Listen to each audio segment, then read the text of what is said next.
ustedes de nuevo este sábado. Vamos a continuar con nuestra tercera clase de teoría del Estado. En esta parte vamos a hacer un breve repaso, porque yo necesito que se vayan con ideas ya muy claras acerca de lo que es la teoría del Estado. Entonces voy a ir pasando las diapositivas para que vayamos comenzando.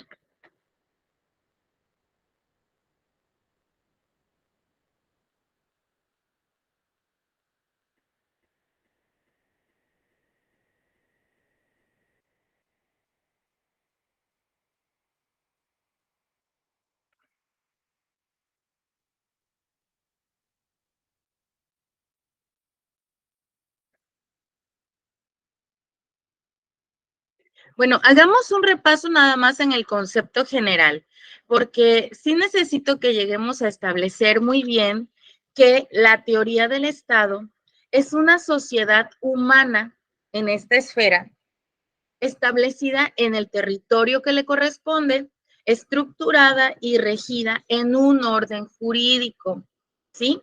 Que es creado, definido y aplicado por un poder soberano, ¿sí? Para obtener pues el bien público temporal, formando una institución con personalidad moral o jurídica, ¿sí? Recordemos que el Estado es este poder que está en todas partes dentro de la sociedad que hoy conocemos, ¿no? Vamos a entrar a fondo a lo que es el Estado, pero en México, ¿sí?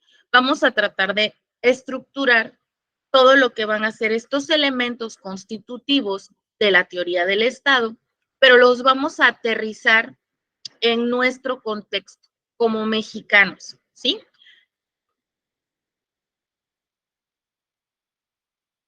Empecemos por el más básico, el elemento humano, la población. Nosotros tenemos entendido que, bueno, la población o el elemento humano del Estado va a poder ser definida como este conjunto de seres humanos, ¿sí? Que van a habitar un territorio en específico. El pueblo del Estado son individuos cuya conducta se encuentra regulada por el orden jurídico nacional. Esto es un concepto, digamos que básico, ¿sí? De donde todos debemos tener conciencia, ¿sí? Entonces, partiendo de esto, vamos a buscar la forma de entender cómo nosotros somos parte del Estado en México, ¿sí? ¿Por qué? ¿Qué nos va a representar? ¿Cómo vamos a saber que somos parte de esta población? ¿Cómo? ¿Cómo vamos a darnos cuenta que somos y estamos constituidos bajo ordenamientos jurídicos dentro de un Estado? ¿Cuál va a ser la manera? Pues tenemos la nacionalidad, ¿sí? La nacionalidad mexicana, en este caso particular que lo estamos viendo, que va a ser este vínculo, es este lazo que nos une Estado con individuo y nos va a unir, nos va a enlazar. Este vínculo que se crea entre el Estado y nosotros va a ser identificado ante la ley, ante un orden jurídico, como la nacionalidad, ¿sí? La nacionalidad mexicana va a ser, como les digo, pues esta unión que vamos a tener entre el Estado y nosotros, ¿sí? Ahora, esta unión tiene, pues, tienes derechos y tienes obligaciones, ¿sí? Estamos conscientes de que siendo mexicanos vamos a tener cierto tipo de limitaciones hacia nuestras conductas, ¿verdad? Porque, bueno, no se puede hacer todo lo que uno quiere porque tenemos que siempre estar conscientes del equilibrio, de la justicia, ¿no?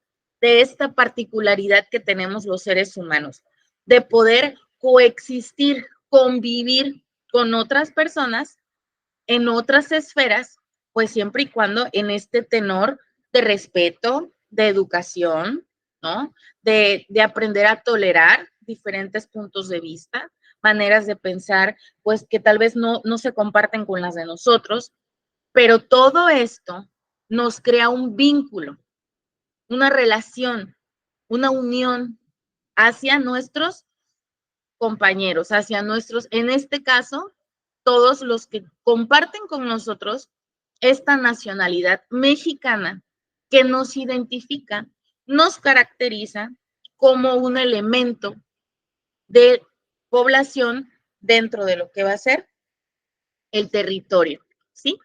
Bueno, esta parte que vamos a hablar acerca de la nacionalidad que une a los mexicanos con el Estado, la vamos a ir viendo poco a poco, cada una de sus partes, porque como tenemos en claro que esta parte de lo que va a ser la población va a ser o se presenta como un conglomerado, y les puse aquí la imagen para que vean, imagínense, todas estas personas que están aquí con su banderita, creo que esto es México, esto es Plaza, el Zócalo de la Ciudad de México.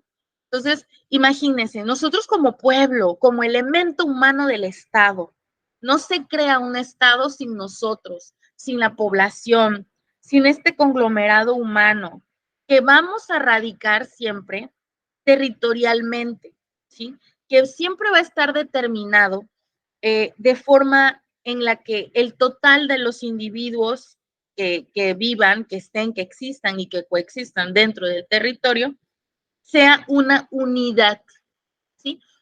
A pesar de que seamos muchos y que se vea, y esto es un poco filosófico, así que necesito que abramos un poco nuestra mente en el sentido filosófico de la teoría del Estado, pero a pesar de que seamos muchos individuos y que en la imagen se pueda ver que hay muchísimas personas, todas muy diferentes, porque en este tipo de acontecimientos, de eventos, se reúnen muchísimas personas con diferentes formas de vestir, diferentes formas de pensar, diferentes culturas. Si se dan cuenta, se unen bajo un solo propósito, ¿sí? Bueno, afianzamos el hecho de que a pesar de que somos un conglomerado humano, tenemos que entender que somos una sola unidad. Todos juntos somos uno, en el sentido de que nos representa como elemento único del Estado en la parte de la población. Ahora, teniendo en claro y viéndolo de lado un poco filosófico, que les decía yo que todos somos una unidad que nos constituye, que nos suma, que, por ejemplo, tenemos el carácter de ser personas que tenemos, que necesitamos una identidad dentro del Estado. ¿Cómo vamos a encontrar esta identidad? ¿Cómo vamos a poder representar? Porque también al tener la nacionalidad, estamos siendo representativos de nuestra nación, de nuestro estado, en este caso, México. Entonces, vamos a partir de que somos nacionales, nacionalidad, ¿no? Y dentro de estas nacionalidades o de esta nacionalidad que vamos a manejar como nuestra etiqueta de mexicanos, vamos a ver dos clases, personas físicas y personas morales. Ojo, en el sentido de que vamos a tratar de identificar las diferencias que existen, ¿sí?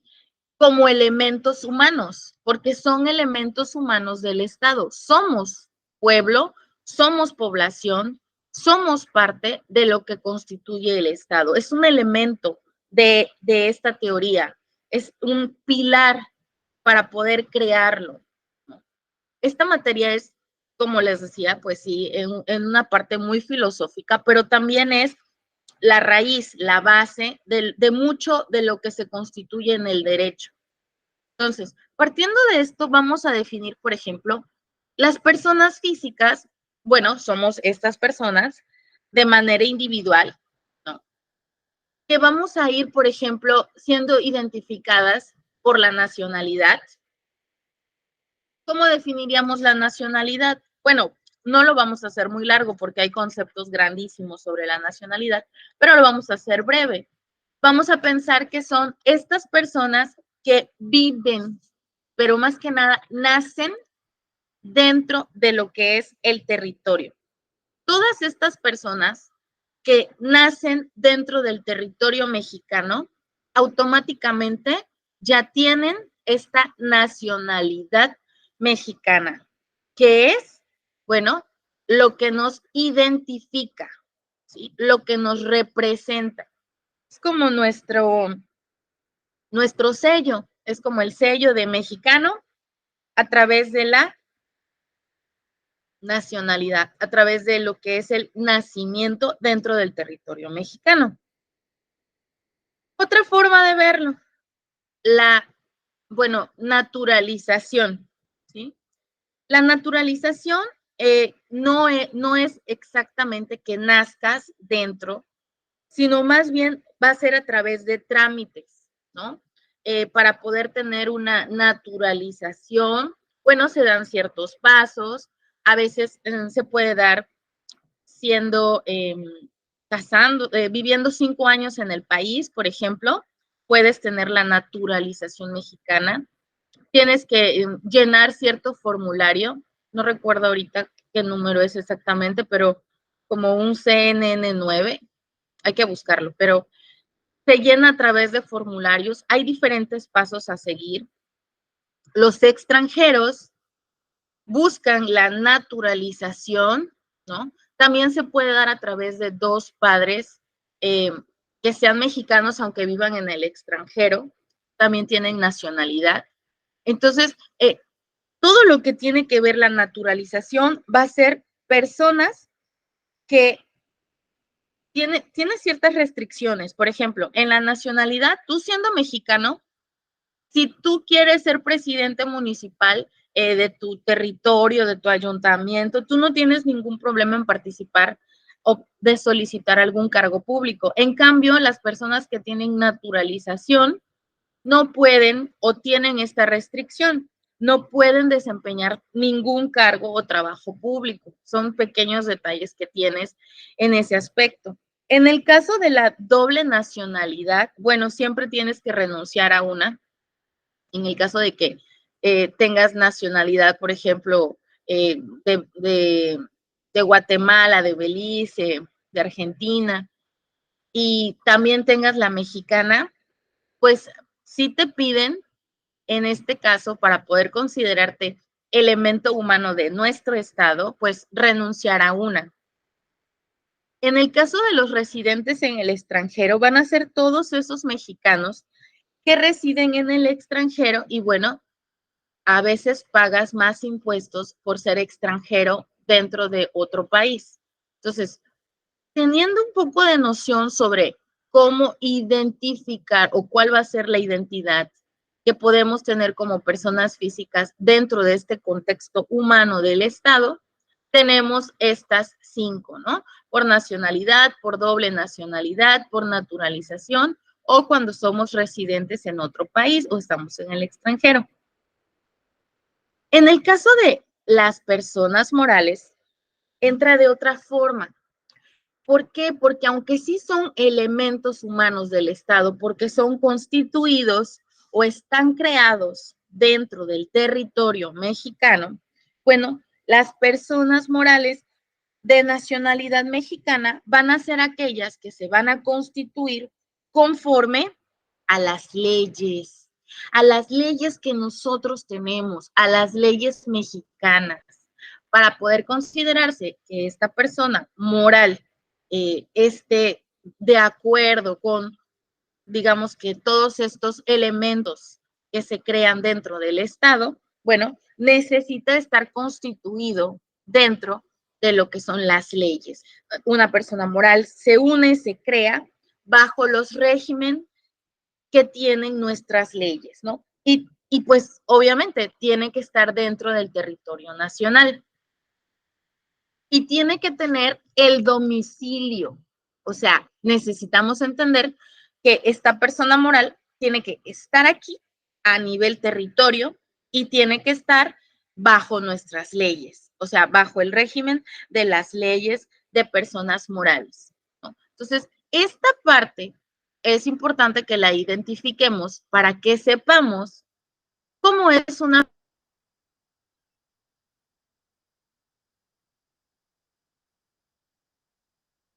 persona moral como elemento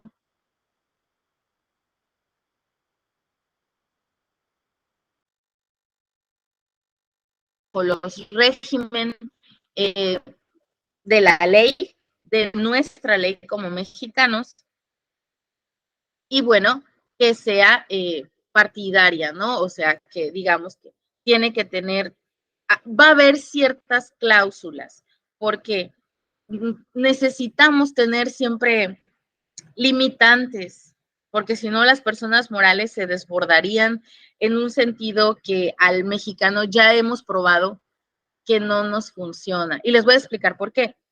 Por ejemplo, tú creas a una persona moral en México, ¿sí? Entendiéndose que estamos viéndola como un elemento del Estado, pero debe de tener cláusulas. La cláusula de la admisión de extranjeros, en esta cláusula habla de que como persona moral vamos a pensar que es una empresa, ¿sí? O sea, personas físicas somos nosotros, ¿sí? Y personas morales van a ser constituidos como empresas, sociedades, asociaciones, ¿sí? Eso sí lo tenemos identificado, ¿verdad? Sí lo podemos identificar. Es importante. Dentro de estas personas morales que identificamos, van a aparecer ciertas cláusulas en la constitución de esta sociedad, ¿no?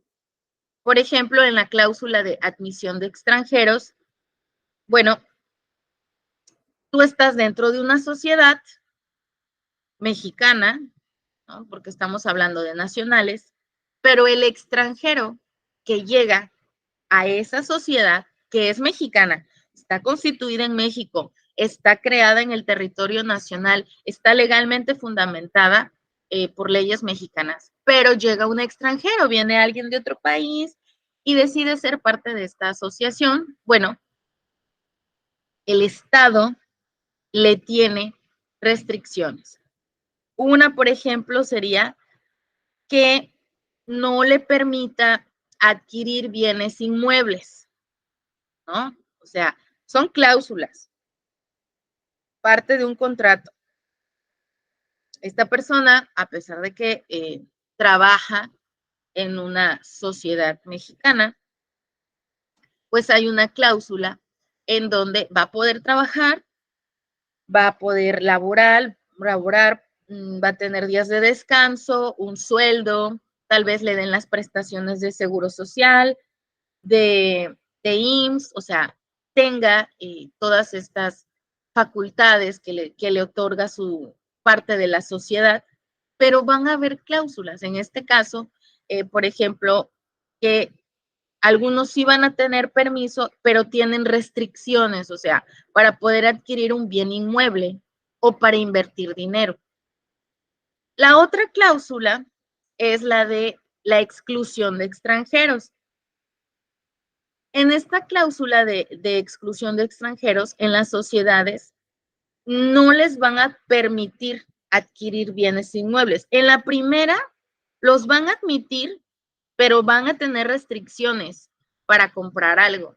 Y en esta no tienen en cualquier país, pero sin ningún tipo de limitación. O sea, vamos a tratar de entender que en una sí te van a permitir, digamos que participar, pero te van a poner como que ciertas restricciones y en la otra hay una exclusión, o sea, en la otra no te van a dejar que participes más de la cuenta en esa sociedad. Y en cuanto a las limitaciones constitucionales de adquirir muebles, bueno, va dirigido más algunos tipos de asociaciones religiosas, instituciones de beneficencia, sociedades mercantiles por acciones y los bancos, ¿no? ¿Por qué? Bueno, porque vamos a buscar estas limitantes. Bueno, porque cuando no se le pone ciertos límites a las asociaciones, las sociedades, que son pues este gran número de personas que se unen bajo un solo ideal, una visión, una meta. Bueno, si no hay límites para esto, la historia nos ha demostrado de que se pueden cometer pues muchas equivocaciones y muchas afectaciones, no solo a esa esfera social, sino al resto de las esferas sociales. Entonces, ¿qué es lo que ha hecho el Estado? Esta esfera gigante que les pedí que se imaginaran, pues les ha dicho, ustedes pueden y son parte de mí, son mi elemento, son parte de mí, pero yo Estado les voy a ir poniendo ciertas restricciones, ciertas limitaciones para que podamos seguir, pues digamos que funcionando, que esto siga fluyendo, que siga funcionando nuestra relación entre elemento de mí, ¿no? Elemento de lo que me concibe como Estado.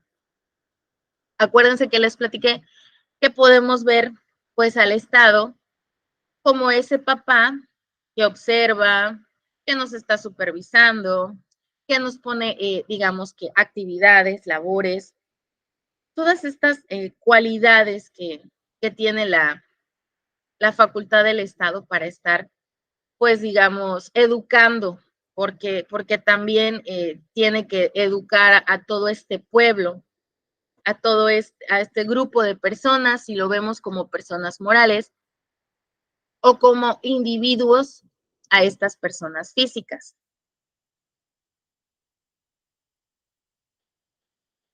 Imagínense, o sea, somos muchísimas personas y todos con diferentes formas de pensar, culturalmente hablando, con diferentes raíces culturales. Si el Estado no creara estas limitantes o estas restricciones o estos marcos legales, volveríamos a un estado primitivo, ¿no? Y lo que no queremos es eso, no queremos el crecimiento. De hecho, el Estado se creó por, para buscar el orden jurídico de todos los que en él existen, de todos, toda esta población, toda esta forma de ver el Estado. O sea, si nos vamos desde civilizaciones atrás, eh, estamos conscientes de que el Estado creó todo esto, todos estos elementos, estas formas de organización, por eso, porque necesitamos un ordenamiento jurídico. Si no tenemos esto, vamos a volver a caer en esta parte primitiva del ser humano, ¿no? De que no hay respeto. Entonces, por eso se busca que el elemento de población del Estado tenga este ordenamiento. Ahora, dentro de esta población vamos a encontrar los ciudadanos y los extranjeros, ¿sí? Bueno, los ciudadanos viéndolo como todas estas personas nacionales con derechos jurídicos, y ya explicamos cuáles eran los que se pueden considerar ciudadanos por nacimiento, por naturalización, por doble nacionalidad, por residentes en el extranjero, pero siendo mexicanos, ¿no? O sea, mexicanos que se van a Canadá, mexicanos que se van a Estados Unidos, pero siguen teniendo o siguen siendo ciudadanos para México, ¿no? Para nosotros. En este caso, la clasificación también va en el sentido de que, por ejemplo, la población extranjera no son nacionales, pero ¿y si radican aquí? Si viven aquí, ¿cuánta gente extranjera no está en nuestro país? Muchísimas personas que estando en México y no siendo este su país de origen, trabajan, se desarrollan socialmente, se casan, hacen familia, renuncian a su antigua nacionalidad por quedarse en México, ¿no? Ahora, dentro de esta parte, el Estado también prevé esto. Lo prevé desde el comienzo. Esta división de ciudadanos y extranjeros la prevé desde la época de Roma, desde que se fundó el imperio, desde que los romanos crean su imperio y todas las demás provincias vienen de visita a Roma. Todo el extranjero que pisaba Roma tenía que pasar con un pretor para que éste lo identificara, supiera a qué va a entrar a Roma, si es comerciante, si se va a quedar por algún asunto familiar, social, ¿no? Si se quiere mudar. Entonces, todo esto ya existe, el elemento de la población definido y separado de ciudadano y extranjero, lo vemos desde la historia, o sea, ha ido cambiando todo el tiempo, pero la esencia sigue siendo la misma. En el caso de los extranjeros no nacionales, van a ser aquellas personas que no nacieron dentro del territorio nacional, que no viven ahí, o sea, que son personas que van a buscar trabajo, por ejemplo, ¿no? Que no tienen que no se han naturalizado, porque ahora el acta de naturalización, tú extranjero vas, tienes ciertos requisitos para poder tener la naturalización. Ya el extranjero ya había sido previsto. Ahora, también tienen clasificación, así como la ciudadanía. Por ejemplo, nosotros somos ciudadanos por nacimiento, ¿no? Pero hay personas que no son ciudadanos, pero digamos que son ciudadanos porque se vinieron a trabajar a México y ya llevan más de 5 años trabajando, entonces ya tienen la naturalización del trabajo, de la ciudadanía, perdón. Entonces, con el extranjero pasa lo mismo. Personas físicas, como lo vemos, con los inmigrantes, con los no inmigrantes o con los inmigrados. Y para esto vamos a ver cada uno. Por ejemplo, en el caso de los no inmigrantes, es el extranjero que se interna al país con permiso de una Secretaría de Gobernación en términos de 3 días a 1 año. Por ejemplo, estas personas que llegan, que son inmigrantes, ojo, inmigrantes e indocumentados son cosas diferentes, por favor, no, no se confundan ahí, ¿no? Porque una cosa es que seas inmigrante, o sea, de migrar de tu país de origen, por ejemplo, algún amigo, alguna amiga que tengan que viva en Colombia y que diga, no, pues yo quiero irme a trabajar a México porque el peso ahorita está mejor aquí que en su país, ¿no? En Colombia también tienen una moneda, pero pues México sigue teniendo una mejor estabilidad económica que Colombia en estos momentos. Entonces, ¿qué sucede? Tienen un amigo colombiano y les dice, oye, yo me quiero ir a trabajar a tu país, ¿no? Entonces, son, son, son una parte importante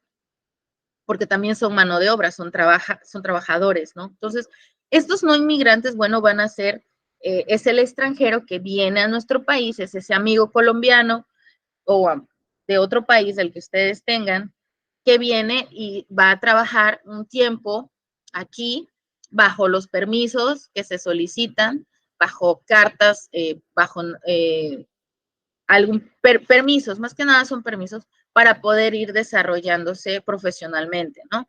O cuando estudian, hay permisos por 6 meses para los estudiantes, se dan mucho, pero siguen siendo no inmigrantes, ¿no? O sea, estamos dentro del permiso, pero no entran dentro de la parte de indocumentado. Indocumentados son todas esas personas que sí de verdad no tienen ni un papel. O sea, son esas personas que ustedes pueden ver en la calle, que van caminando con su mochila, que esas personas sí de verdad no tienen los recursos para poder realizar algún trámite.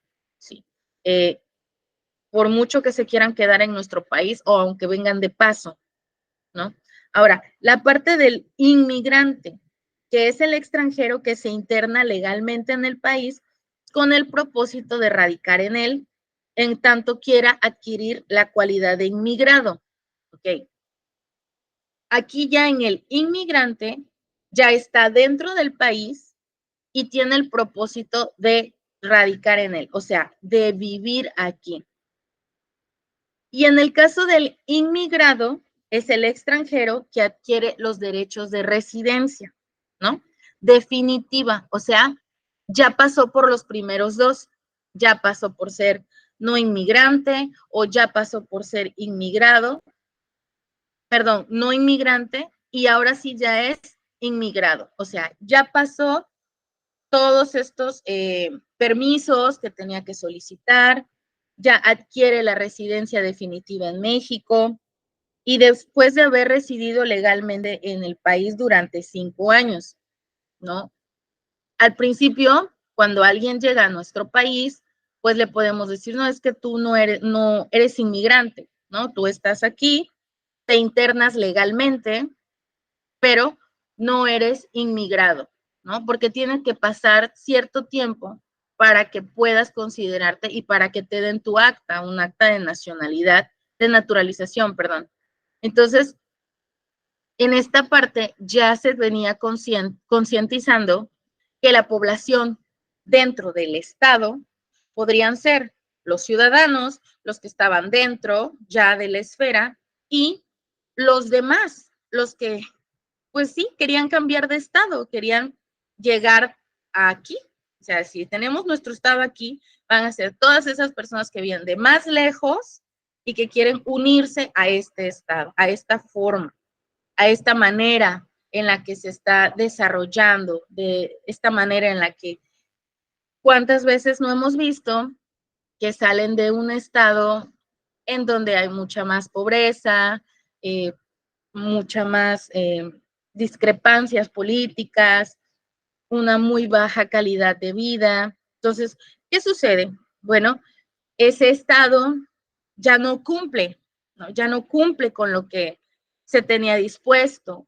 Ese estado donde vienen estas personas inmigrantes, estas personas extranjeras, ya no cumple con las necesidades por las que fue creado, porque el Estado en la idea teórica, filosófica, llega como este poder grande para poder salvaguardar a todos, ¿no? A poder a todos darles, cubrir ciertas necesidades que como seres humanos tenemos, ¿no?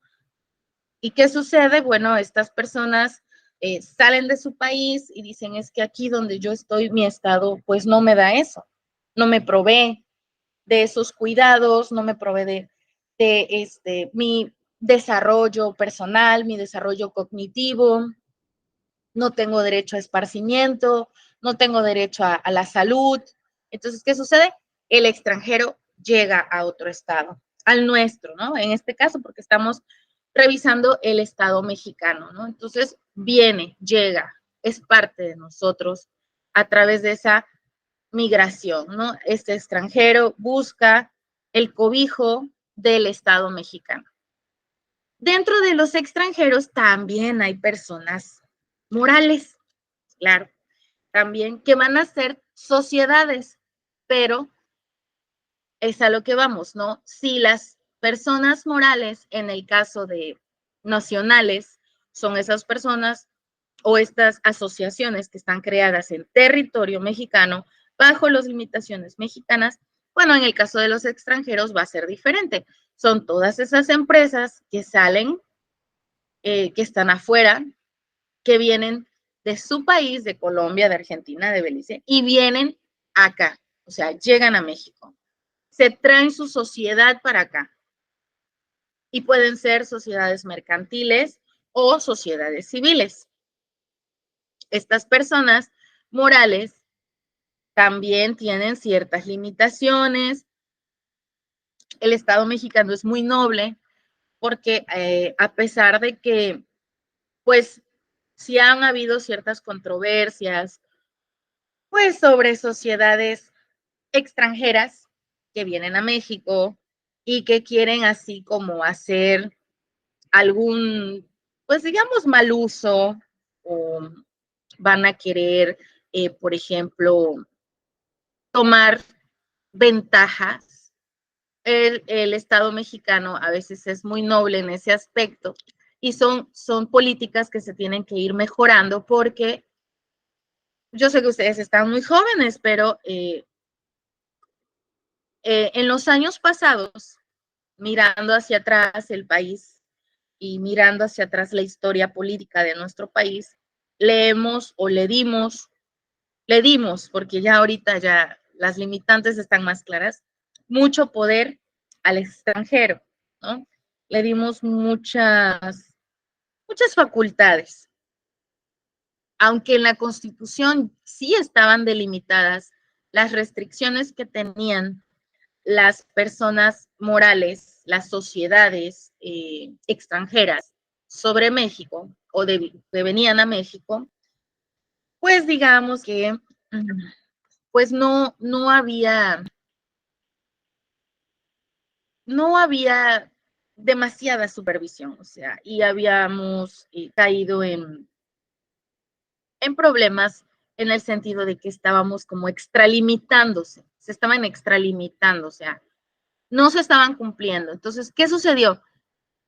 Pues el extranjero tuvo abusó de algunas situaciones. ¿Y qué sucede? Bueno, pues ahora con este actual gobierno que tenemos, o este actual estado de gobierno que tenemos, este actual orden jurídico que tenemos, eh, que hizo, bueno, definitivamente delimitó, o sea, definitivamente empezó a cortar hilos, a cortar, a cortar, a cortar. Habían demasiadas incongruencias en esta parte sobre las facultades que pueden tener un extranjero al grado de que los extranjeros estaban empezando a tener mucho más poder en cuanto a derechos, a cualidades políticas, territoriales, conceder permisos, sobrepasar la propia ley, ¿no? Entonces, cuando nos damos cuenta de esto, entonces se empiezan a cortar hilos, ¿no? ¿Por qué?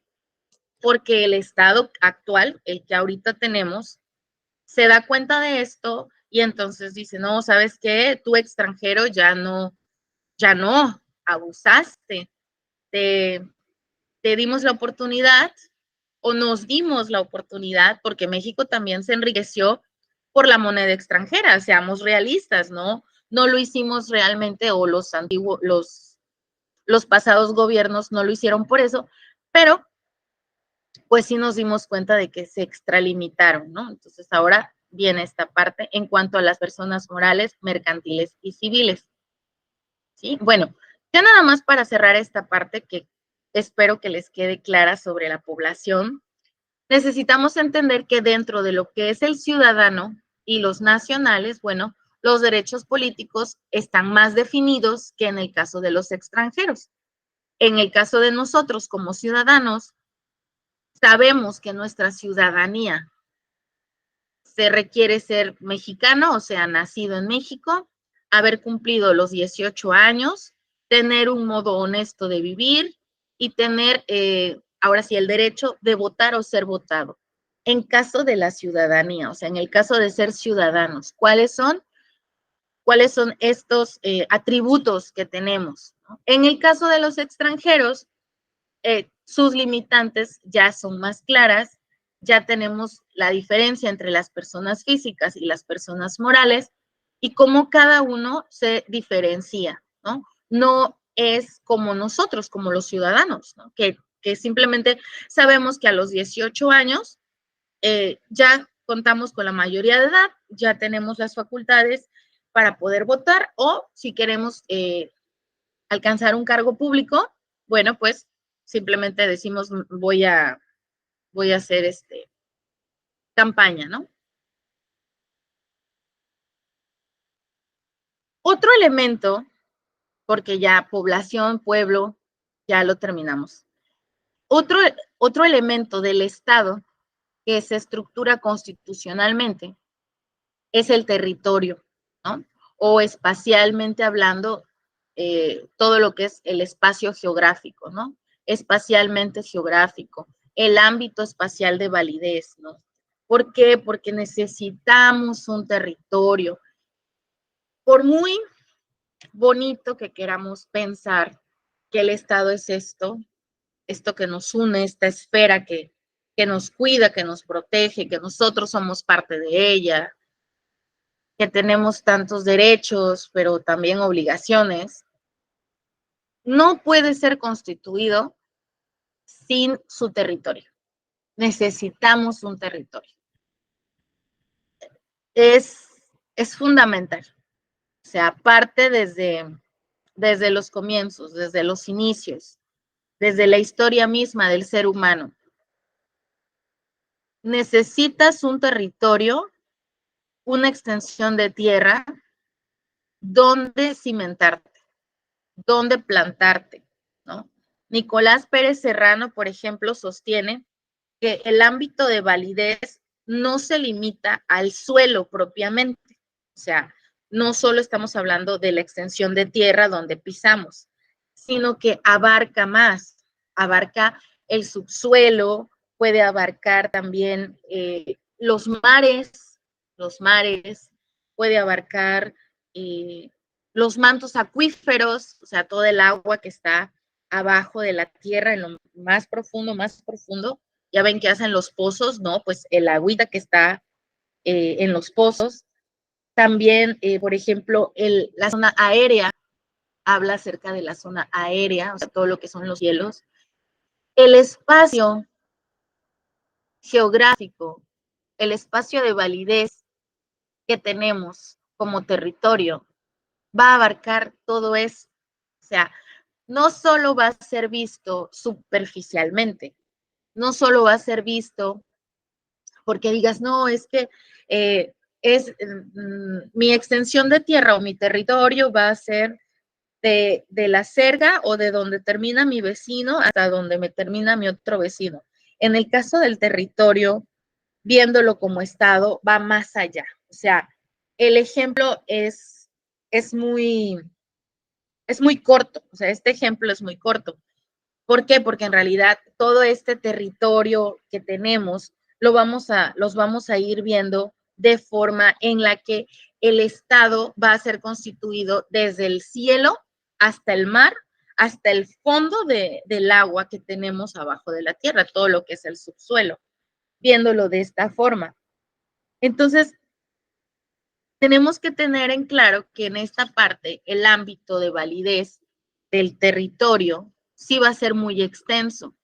Es tan extenso, y me voy a adelantar aquí, que tiene puntos que vamos a ir identificando como elementos territoriales, como los elementos espaciales, como estos elementos de que el Estado no puede concebirse sin él, ¿no? Y en este caso les puse, bueno, como estamos en el Estado de México, estamos estudiando nuestro Estado o nuestra teoría del Estado como mexicanos, constituido y estructurado.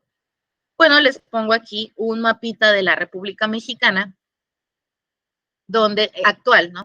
Donde vamos a ir viendo cómo está constituido, ¿no? Todo lo que es nuestra República Mexicana, ¿no? Y dentro de cada una de ellas ya está delimitado cada estado, ¿no? Cada uno, si lo ven, empiezan a ver Baja California Sur, cada uno de los estados tan bonitos que tenemos en la República Mexicana. Y cada uno de ellos tiene su propio representante, que ahorita vamos para allá, pero tiene su propia población como elemento y su propio territorio, ¿no? Y como dentro de toda esta república están repartidos cada uno de los estados que tenemos, ¿no? El espacio geográfico dentro del cual se ejerce el poder estatal es esto, ¿no? Es cada uno de los estados, y a la vez toda la República Mexicana ejerce un poder, ¿sí? También tenemos que poner en claro que en este espacio,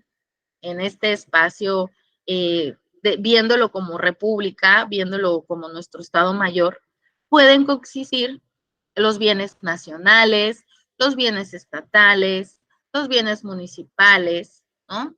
Varios órdenes jurídicos. O sea, vamos a entender que dentro de este territorio, que ya está definido, y que tiene dentro de este territorio de la República cada uno un estado, bueno, ese a su vez coexiste, ¿no? Coexiste con las diferentes autoridades, órdenes jurídicos que hay, ¿no? Dentro del territorio tenemos que tener en cuenta que vamos a estar delimitados o limitados, ¿sí? Por la frontera y por el derecho internacional. Por ejemplo, en este mapa que yo les puse, se puede ver, muy chiquito, ¿verdad? Pero se puede ver la frontera que existe entre Chiapas y Guatemala, ¿sí? Que Chiapas está como de color rosa y Guatemala está como en color gris, ¿no? Y ahí tenemos una línea que va a ser nuestra frontera, nuestro límite, ¿no? Territorial, hasta donde está marcado ese límite, que se ve muy clarito en el mapa, ¿verdad? Pero en la vida real todavía a veces se discute algún poco las limitantes. Y en la parte de arriba, un poquito tenemos a Quintana Roo, que tiene ahí también su limitante con Belice.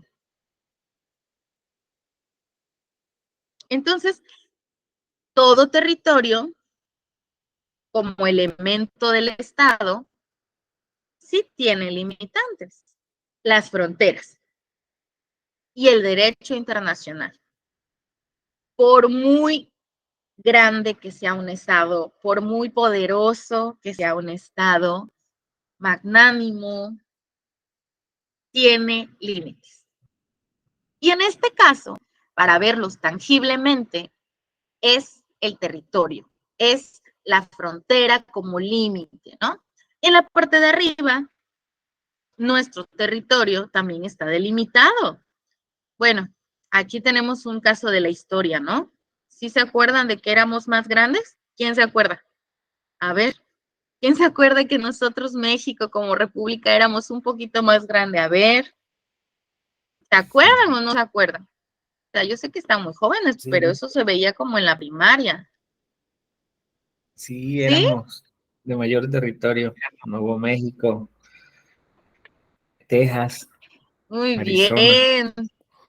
Sí, Ujú. muy bien. Así es. Puntito para usted, porque se acordó. Muy bien. Aquí se lo apunto su participación. Así es. Perdimos parte de nuestro territorio, ¿verdad? Tuvimos problemas políticos ahí graves, pero bueno, todavía seguimos conservando una república hermosa, una república mexicana hermosa, muy representativa, ¿no? Cada estado de la república que nos conforma está creado de una forma muy bonita, mucha cultura tenemos en México. Entonces, se tienen que hacer extensivas las normas de cada estado aplicables a un determinado espacio geográfico. ¿A qué va esto? Bueno, pues cada estado tiene sus normas. Por eso en México tenemos la Constitución Política del Estado Mexicano, de los Estados Unidos Mexicanos, que así dice la Constitución, más sin embargo, cada estado de la República Mexicana tiene su propia constitución. Todos tienen una, ¿sí?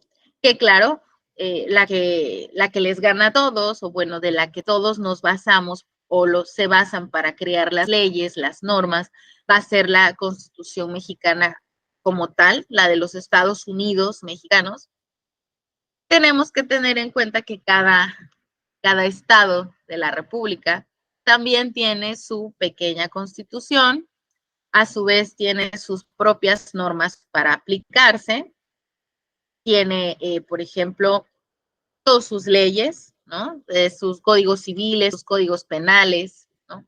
Entonces, a eso va, ¿no? Que como elemento territorial y espacial del Estado, se va a tener en cuenta las necesidades de cada uno que lo conforma. En este caso, nosotros como república tenemos la Constitución, ¿no? Como nuestra Carta Magna, pero dentro de nuestro territorio tenemos otros pequeños estados que también nos conforman, a los que también, bueno, hay normas aplicables, ¿no?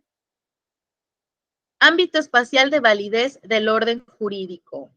Bueno, no podemos digamos que, no creer que cada uno tiene razón, en el sentido de los estados, ¿no? Porque muchas veces los estados a veces tienen luchas, pelean. Los estados a veces pelean este espacio, tienen controversias en el caso de validez del orden jurídico. ¿A qué va la palabra? Necesitamos familiarizarnos con el lenguaje jurídico, ¿no? Ámbito espacial de validez del orden jurídico. ¿Qué es esto? Bueno, estamos hablando acerca de, por ejemplo, los límites que hay entre dónde se cometió un delito, en qué parte ocurrió el accidente, si fue en una carretera federal o si fue en un camino vecinal del estado, ¿no? A esa parte va esta idea, ¿no? ¿Cuál es la validez del orden jurídico? ¿En dónde radica? ¿En dónde está? ¿No? Y marca mucho la parte en donde a veces hay ese tipo pues digamos que no nos ponemos de acuerdo, tenemos o discutimos, los estados discuten quién tiene, a ver, es mi territorio, de aquí, del kilómetro 36 al kilómetro 45, ¿es tuyo o es mío? Entonces, ¿qué es lo que se hizo? Bueno, se delimita el territorio de cada estado o cada ayuntamiento y a la vez lo que nos conecta a todos, ¿qué es? ¿Qué es ese camino? ¿Cómo se llaman esos caminos que nos conectan a todos? O sea, que no entran dentro de la esfera, por ejemplo, del Estado. No puedes decir, esta carretera es del Estado. No, las carreteras son federales y se crearon así por esto. Así es, federales. Las carreteras son federales. Y se hizo con un propósito claro, evitar lo más posible el enfrentamiento entre los estados, o sea, entre que Sonora no se vaya a pelear con Chihuahua, que Chihuahua no vaya a entrar en discusión con Coahuila, que en Coahuila no se estén peleando con los de Durango o los de Durango con Zacatecas y así sucesivamente. Las carreteras federales se crearon, por eso son federales, porque son de la federación, porque ya no eres tú nada más Baja California, ya no eres nada más tú Sonora, ya no eres nada más tú Oaxaca o Guerrero, no. Estos caminos, estas carreteras federales se crearon precisamente como un medio de control, porque si no, se pelearían los estados. Ustedes saben, yo estoy segura que en alguna parte les gustó la historia en sus vidas y tenemos que estar conscientes. Nosotros, aunque somos un país hermosísimo, porque México es un país hermoso, tenemos una historia acerca de la Revolución Mexicana, en donde la verdad teníamos un presidente, nada más nos duraba 3, 4 meses y de ahí pues moría, ¿no? Y le ponían otro. Entonces, o sea, seamos conscientes que hasta 1917, más o menos que se creó la Constitución, que Venustiano Carranza estaba, y aún así también lo asesinaron. O sea, venimos de una historia mexicana muy fuerte. Entonces, ¿qué sucedía? Bueno, necesitábamos crear una carretera federal que nos conectara y que delimitara, porque las carreteras federales no solo existen para viajar. Si me voy de vacaciones, bueno, me voy por toda la autopista o me voy por toda la carretera federal y llego a mis vacaciones, ¿no? A donde se quieran ir. No, sino también se crearon como una forma de control, de mediar los estados, ¿no? Por ejemplo, si se cometió un delito en una autopista o en una carretera federal que se encuentra en un espacio geográfico de Tasco, estado de Guerrero, la ley aplicable es la ley federal, ¿no? Y no la estatal, porque bueno, las vías de comunicación son federales. A eso es a lo que vamos en el sentido de que, bueno, son una forma de control, ¿no? En cambio, bueno, si llegara a suceder un accidente, un delito, un percance en un camino vecinal, ¿no? Que digas tú, no, pues es el caminito que va para el Rancho Viejo, o es el caminito que ahí por Huizcolotla, o bueno, algún lugar que ustedes conozcan, bueno, ahí sí entraría la parte, pues, del ayuntamiento, ¿no? Del municipio, ¿no? ¿A qué municipio pertenece esa localidad? ¿A qué municipio pertenece los ciudadanos? ¿A dónde fue situada el delito? Bueno, la situación, ¿no? En cambio, bueno, si es en carretera federal, bueno, pues ya tenemos en conciencia que va a entrar, que es perseguida por el ámbito federal. Ahora, hasta aquí vamos a dejar la parte del territorio y vamos a entrar a esta parte muy interesante también, que es dentro de nuestro gobierno o autoridad en México, ¿no? Tenemos entendido que, bueno, el gobierno o autoridad que nosotros tenemos es república, nosotros somos una república, es representativa, está democratizada y es presidencialista. Ahora, no es la única forma de gobierno. Nosotros, los mexicanos, tras una inmensa y grandiosa lucha de muchos, muchos años, de muchas invasiones extranjeras,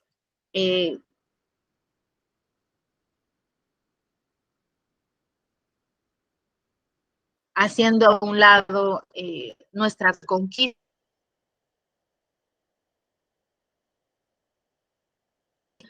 Suena súper bonito, ¿no? Por ejemplo, nosotros, México, somos una república representativa, democrática, federal, presidencialista, o sea, pero de verdad sabemos qué es.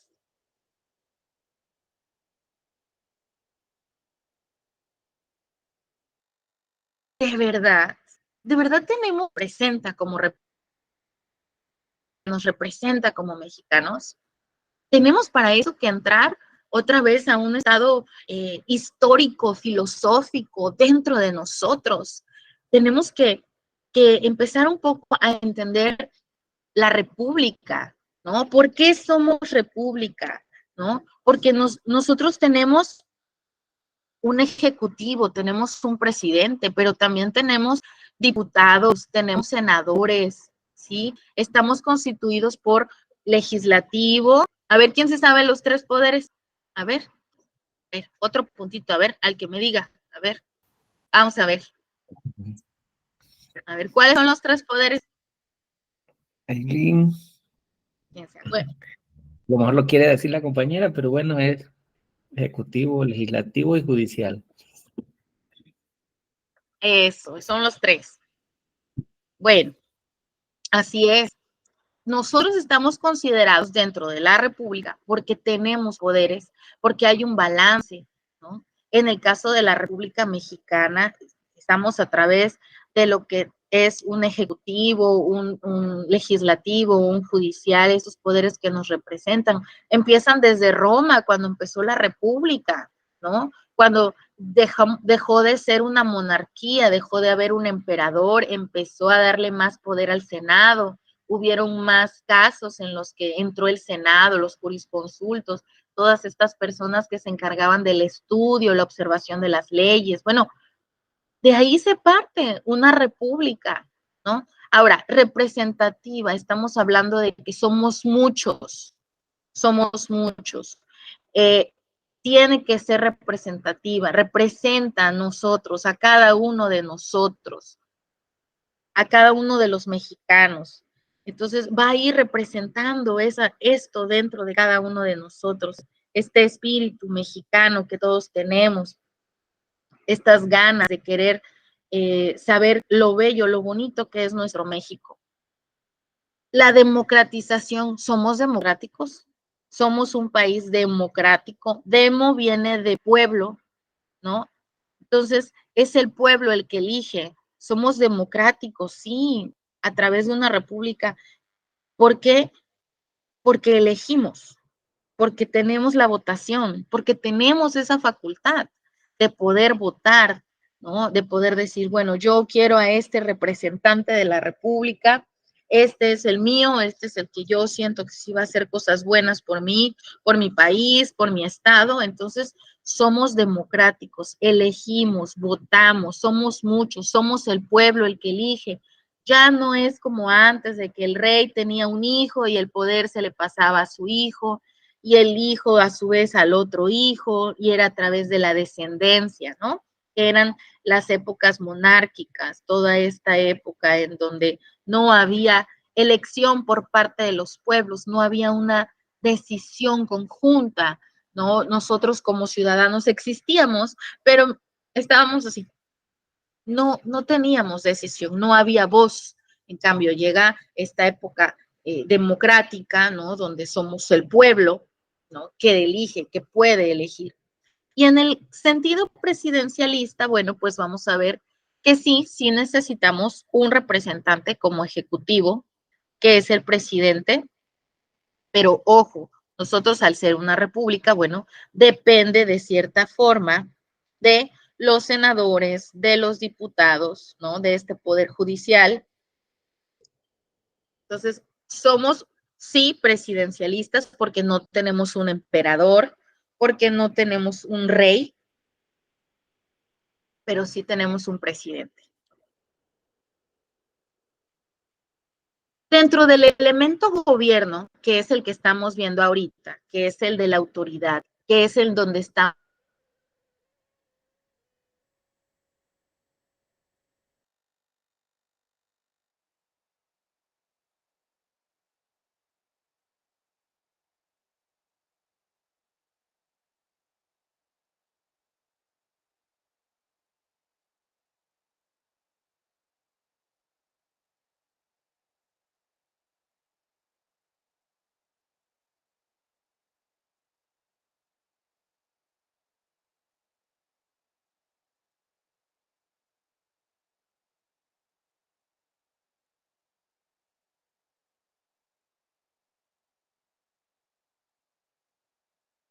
necesitamos esa aplicación de obligarnos.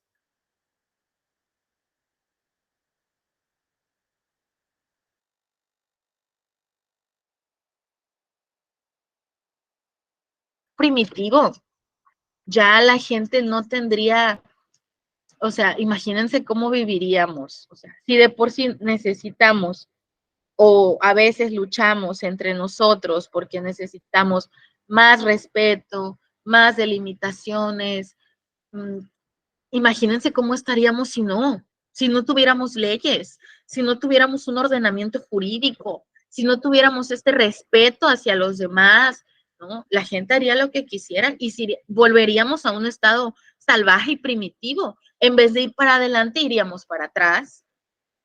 Entonces, este gobierno, que es parte de este poder, este elemento que tiene el Estado como tal, bueno, pues va a ser el que nos ayude, el que nos aclare muchas cosas, el que nos colabore, el que busque dentro de la manera, pues digamos, más sana, dentro de la forma más jurídica, legal, ayudarnos, ¿no? ¿Con qué?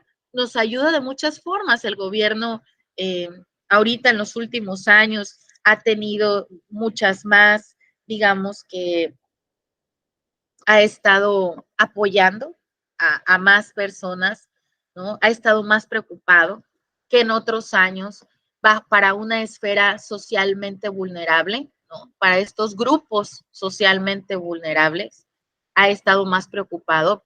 Entonces, ¿qué es lo que necesitamos? Bueno, estar conscientes que la teoría del Estado como elemento, el gobierno, es fundamental, así como la población, así como el territorio, el gobierno, la autoridad, ¿no? Esta autoridad que tenemos como un poder más allá de nosotros. ¿Para qué? Para que nos conduzca, porque si no tuviéramos esto, no sé, creo que estaríamos en un caos social, la gente no pudiera ni siquiera salir a la calle.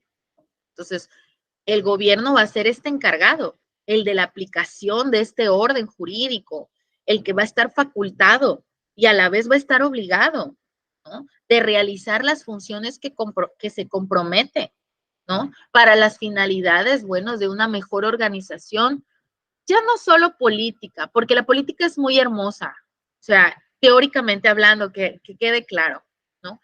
Porque a veces la política pues puede llegar a corromperse, ¿no? Pero eso ya es dentro del humano, dentro del ser humano. Y vuelvo a esta parte teórica, filosófica, ¿no? Que es la teoría del Estado, porque esta materia no es tan práctica en el sentido de las leyes, pero sí es muy importante por su poder filosófico, por su labor histórica, por su labor política, porque a través de este conjunto de ideas de tantos hombres, a través de la historia, para crear lo que hoy es el concepto de Estado, nos ha ayudado, nos ha servido para poder crear esta organización política. La política es muy bonita en el sentido muy teórico porque se preocupa, la política se preocupa por el bienestar,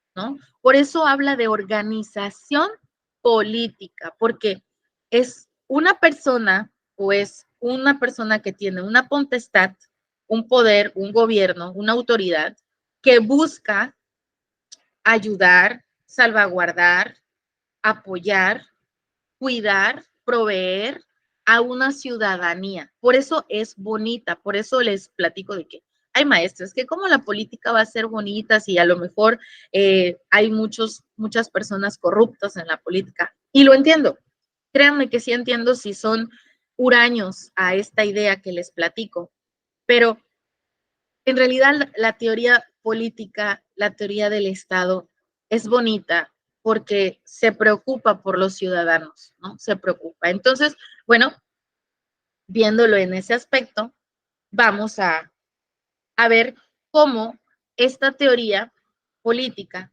nos va a ir ayudando a ver la forma en la que nos representamos, ¿no?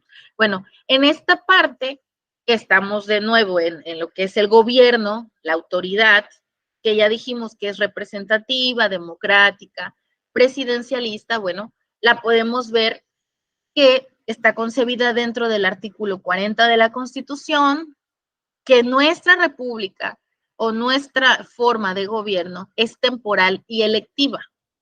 ¿A qué vamos? Bueno, la parte de que necesitamos una autoridad, un gobierno, está clara. Necesitamos una autoridad, un gobierno dentro del Estado, ¿sí?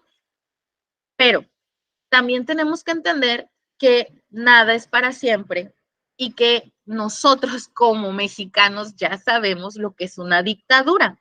México vivió una dictadura de muchos, muchos años, ¿no? Entonces, eso nos ayudó en la historia para entender que no podemos volver a tener a un presidente presidente de la República por más de 6 años. O sea, ya no podemos volver a caer en las dictaduras. Nosotros sí conocemos una dictadura, también tuvimos una. ¿Quién fue nuestro dictador? A ver, ¿quién sabe?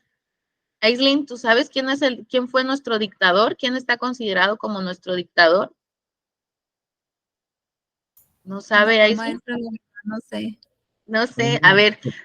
Porfirio Díaz. A ver, Porfirio Díaz, Aislinn. Gracias. Porfirio Díaz fue nuestro dictador. Ese hombre o este nombre que su compañero acaba de mencionar, este nombre, fue nuestro dictador, ¿no? Fue nuestro presidente que nos duró 30 años. ¿Usted sabe qué son 30 años? No, si usted está bien jovencita, de seguro. Usted no debe tener ni 30 años. No. Imagínese 30 años en las manos de un solo gobierno presidencialista, de un dictador. ¿Qué sucedió? Bueno, nos dimos cuenta de que la balanza se hizo así, ¿no? Ya no hubo, pues digamos que un equilibrio, ¿no?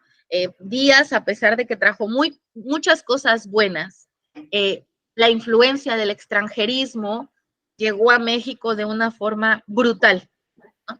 Entonces, ¿qué aprendimos de esto en la historia? Bueno, aprendimos que como Estado mexicano no podemos concebir un país de nuevo con un presidente dictador, ¿no? Que necesitamos la temporalidad, ¿no? Que necesitamos ser electivos, que necesitamos poner tiempo, en este caso una duración del poder. 6 años es el tiempo que nuestros presidentes de la República pueden estar, ¿sí? Pueden gobernarnos. 6 años. Y de estos 6 años hay consignas, ¿no? Que se las debemos a Madero, que fue el que creó la no reelección. De ahí viene el origen de que somos presidencialistas, democráticos, representativos, pero también somos una república temporal y electiva. O sea, tenemos 6 años a un presidente, tenemos tiempo para volver a votaciones y no hay una reelección. El presidente que acaba de salir no puede decir, ay, voy a volver a contender para volver a ser presidente. No, aquí en México eso no lo tenemos, porque ya aprendimos en el pasado nos dio una lección, nos hizo darnos cuenta que como Estado mexicano no podemos regresar a esa parte en donde todo el gobierno, todo el poder, al estar tanto tiempo en las manos de una sola persona, se corrompe, se pierde el sentido de por qué el Estado es lo que es. O sea, ustedes a lo mejor no lo saben, yo los invito a que lean un poquito sobre nuestro presidente Porfirio Díaz. Porfirio Díaz, al principio de su gobierno, y esto es como un extra, nada más para chismecito dentro de la clase. Porfirio Díaz, al comienzo, fue un presidente muy bueno, o sea, muy noble. Él de verdad estaba preocupado por todos los de abajo, porque él venía de ahí. Pero después, con el paso del tiempo, al tener el poder en su mano, se corrompió, perdió sus ideales, perdió eso que lo hacía tan humano y que lo hacía ante todo el pueblo mexicano, lo que era, ¿no? Un presidente, un buen presidente, ¿no? ¿Por qué? Porque se corrompió. Porque el gobierno ejerce su soberanía por medio de los poderes de la Unión, que era el Ejecutivo, el Legislativo, el Judicial. ¿Y qué sucedió en esta época? Bueno, se concentraba en una sola persona, por eso se convirtió en dictador. Entonces, hemos aprendido como Estado, hemos aprendido a través de la teoría del Estado, en este caso mexicano, que no podemos volver a estas dictaduras, que no podemos volver a situaciones así en donde nuestro gobierno o la persona que nos gobierna se corrompa, ¿no? Busque sus propios intereses. Ahora, dentro del Estado mexicano, el carácter del Estado mexicano está dividido. Tenemos que, volvemos a la parte igual, si quieren verla como de territorio, pero sí está dividido. Tenemos niveles dentro de esto. ¿Por qué? Porque si no, imagínense, todos se pelearían. Hay que delimitar. Tú vas a hacer esto, a ti te toca esta parte, porque si no, todo el mundo se pelea y volvemos a la revolución y volvemos a no avanzar. Nos ha costado años, años en México, mucha sangre de muchos mexicanos que murieron, poder tener este estado de gobierno, poder tener esta teoría de estado que hoy nos representa como mexicanos. Nos ha costado muchísimos años, muchas enfermedades, mucha pobreza, mucha sangre. Entonces, esta organización que hoy tenemos es la base de la sociedad que hoy podemos disfrutar nosotros. Si no, imagínense, estuviéramos como en la época de la revolución, en donde no podrías salir de tu casa porque si no, o llegaran a invadirte, se meten a tu casa. Entonces, no, necesitábamos esta organización. Pero una tupa noche.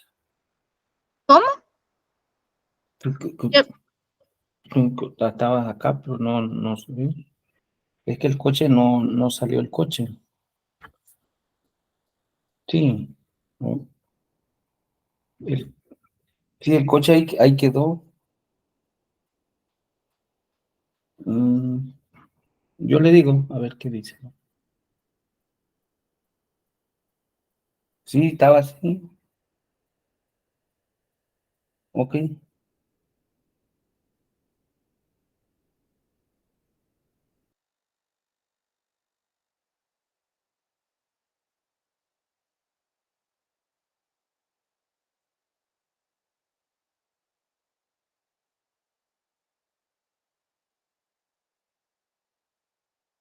De la República Mexicana.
Uy, me perdí un momento, pero ya volví. ¿Me pueden ver otra vez? Sí, maestra. Bueno, voy a lo último de la diapositiva. Ya estamos por terminar, pero pues es importante que tengamos claro esta parte.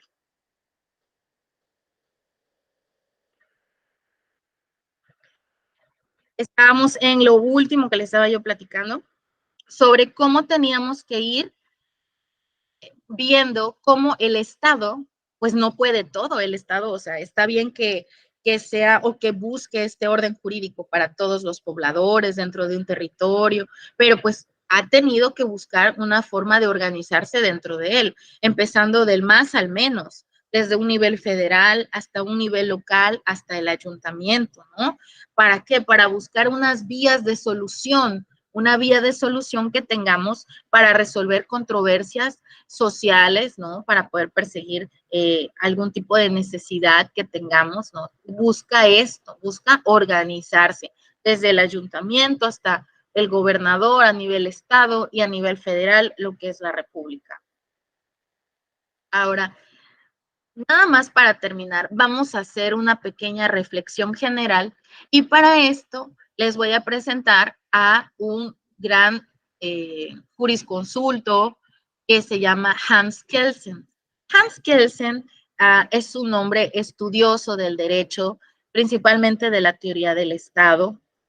Lo traigo a él porque es uno de los más famosos que hay, es muy reconocido a nivel mundial y a pesar de que es extranjero, digamos que no es mexicano, Hans Kelsen nos dio mucho de lo que hoy conocemos como la teoría del Estado. En otras palabras, porque pues él al ser de otro país, pues digamos que habían unas palabras diferentes, pero el sentido es el mismo. Hans Kelsen explicaba que el Estado es la comunidad creada por un orden jurídico nacional, ¿sí? O sea, el Estado nace, es creado por un orden jurídico. Se busca el orden jurídico.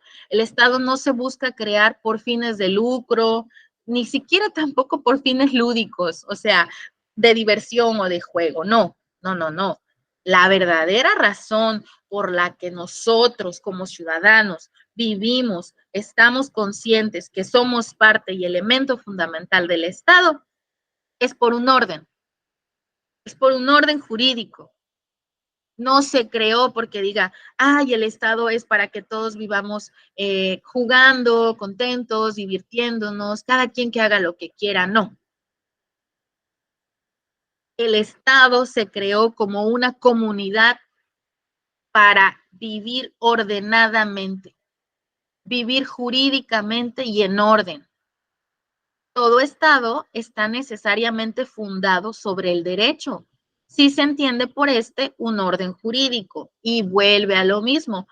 Kelsen lo que buscaba era aclarar muy, muy, muy bien que el orden jurídico era el derecho, ¿sí? El derecho que puede tener una persona, ¿no? Pero a la vez también tiene obligaciones. Y al tener derecho y obligación, ya estamos hablando de un orden jurídico, ya estamos hablando de buscar lo justo, la justicia, el equilibrio, darle a cada quien lo que le corresponda, buscar la forma, el ordenamiento de que nadie esté sin el amparo del Estado, ¿no? Buscar una forma en la que se entienda que todos tenemos ese derecho. El Estado es como lo hemos visto, este orden jurídico y con sus elementos. El territorio, la población, que somos nosotros, es una esfera social, y el poder jurídico, que él le dice poder jurídico, nosotros lo podemos ver como gobierno o como ese ingrediente secreto, ¿no? De la soberanía. Entonces, partiendo de eso, quiero que se queden con esto, quiero que se queden con esta idea de nosotros como Estado mexicano, vamos y estamos constituidos bajo estos elementos. Son particulares porque en otros países son diferentes, ¿no? Por ejemplo, y les pongo el claro ejemplo nada más, aquí en México no hay reelecciones. En cambio, si ustedes se ponen un poco curiosos y se van a otros países a analizar un poco sus formas de gobierno, hay otros países que sí manejan la reelección. En cambio, nosotros aquí tenemos muy claro a través de la historia que nuestro estado de gobierno, que nuestro estado como México, que nuestra teoría política o del estado mexicano, no tenemos la reelección. A nosotros ya no nos funcionó, ¿no? Ya pasamos por eso y dijimos, ¿sabes qué? No, no volvemos a repetir. Bueno, ¿alguna duda, algo que me quieran platicar antes de que me vaya? Antes de que nos despidamos. ¿Sí les gustó? ¿Sí? Sí, maestra, yo tengo una duda acerca de la clase pasada porque había dicho que iba a dejar actividad, pero me parece que yo entré y no me apareció. No la subí, pero no te preocupes, ya la tengo. Lo que pasa es que les estaba yo buscando un material para lectura sencillo, porque no quiero pues que se rompa mucho la cabeza en el sentido de que digan, ay, es que esa maestra manda cosas muy raras. Quiero algo que para ustedes sea fácil, que le entiendan, que no se duerman, que sí lo disfruten. Entonces, al ratito ya les subo su tareita, ya la tengo. Van a ser 2 chiquititas, pero bonitas para que puedan estudiar. ¿Sí? Y va a mandar las diapositivas para reforzar la lectura, ¿verdad, maestra? Sí, yo las subo. Es que a veces, la verdad, olvido esa parte, pero no se preocupe, yo se la subo para que lo pueda repasar. De todas, Sí, es de que yo todas, la clase pasada tuve un tema ahí en mi trabajo y no pude ingresar, no se pero preocupe, yo con las entiendo. diapositivas yo me emparejo. Gracias. Claro. Bueno, entonces los voy a dejar por este sábado. Al ratito ya subo su tarea y las diapositivas para que lean un ratito más. Y bueno, que pasen un bonito fin de semana y los veo el próximo sábado. Gracias, maestra, igualmente. Adiós. Gracias, buen fin de semana. Igualmente, adiós.